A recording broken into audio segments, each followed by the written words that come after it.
আবারও দুর্ঘটনা। এবার যাত্রীবাহী বাসের চাকার নিচে চাপা পড়ে মৃত্যু হলো এক ব্যক্তির, এক যুবকের মৃত্যু। আমতলী থানাধীন শেকেরকোটের দ্বারকাবাড়ি এলাকার এই ঘটনা। ক্ষুব্ধ জনতার হাতে ভাঙচুর, ঘাতক গাড়ি, পলাতক গাড়ির চালক এবং গাড়ির চালক আজ পেয়ে কিন্তু ঘটনাস্থল থেকে পালিয়ে যায়। তবে সেই চাকার নিচেই কিন্তু পিষে যায় এই যুবকটি। আমতলী থানাধীন শেকেরকোট দ্বারকাবাড়ি এলাকার এই ঘটনা। সঙ্গে সঙ্গে খবর দেওয়া হয় দমকল কর্মীকে এবং পুলিশকে। পুলিশ ঘটনাস্থলে ছুটে আসে দমকলের কর্মীরা। পরে মৃতদেহ উদ্ধার করে হাসপাতালে নিয়ে যাওয়া হয়। এলাকা জুড়ে চাঞ্চল্য। কি বলছেন তারা, শোনাচ্ছি।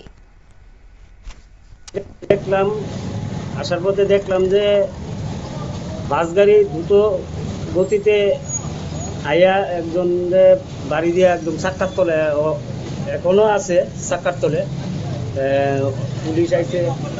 পুলিশ আইয়া তারা দেখছে এবং আগরতলা থেকে যে বাসগুলি উদয়পুর, সাবরুম, বিলুনিয়া দ্রুত গতিতে কার আগে কে ওভারটেক করবো, একবারে যদি মাথাটা ডুহাই দিই তারে পিছিয়ে দিয়া যা খুশি থাকুক, তারা দেখে না। এইটা আমি বিশেষ করে আমাদের নাগেরজোলা সিন্ডিকেটে বার্তা দিতে চাই, আপনারা ওই দিকটা একটু ফলো করেন এবং আগরতলা শহরের কাছাকাছি তারা নাম্বার ধরনের লিগে একটা ওভারটেক করানোর লিগে ফাঁকল হয়ে থাকে। এই বিষয়টা যাতে নাগেরজোলা যারা সিন্ডিকেটে কর্মকর্তারা আছেন তারা একটু বিশেষভাবে নজর দিবেন। আজকের ঘটনাটা কোন জায়গাতে হয়েছে? আমাদের কালীবাড়ি, বিক্রমনগর কালীবাড়ি পঞ্চায়েতের অপোজিট সাইডে রাস্তার মধ্যে মেন রুটে। যে লোকটা মারা গেছে পরিচয় পাওয়া গেছে?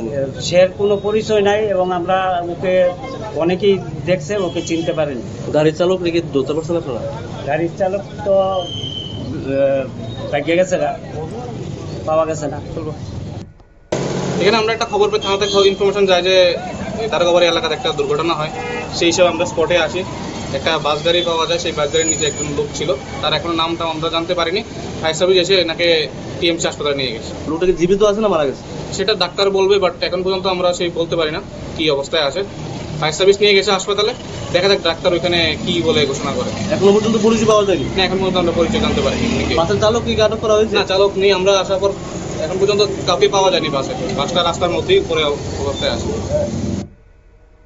আপনারা শুনলেন তাদের এই বক্তব্য। আমতলী থানাধীন শেকেরকোট দ্বারকাবাড়ি এলাকার এই ঘটনা এবং অভিযোগ রয়েছে যে দ্রুত গতিতেই ছিল বাসটি, যার দরুন এই দুর্ঘটনা হয়েছে এবং প্রতিনিয়তই খুব দ্রুত গতিতে বাস চলাচল করে। তাই প্রত্যেককেই সতর্ক হতে হবে এবং খুব দ্রুত এই যানবাহন চালনার ফলে যে পথ চলতি মানুষ তার বলি হয়, সে কথাটাও বুঝতে হবে।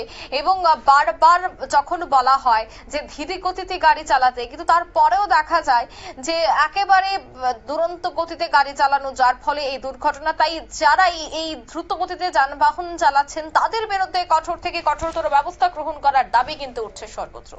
নিয়ে নিচ্ছি ছোট্ট একটি বিজ্ঞাপন বিরতি, সঙ্গে থাকুন।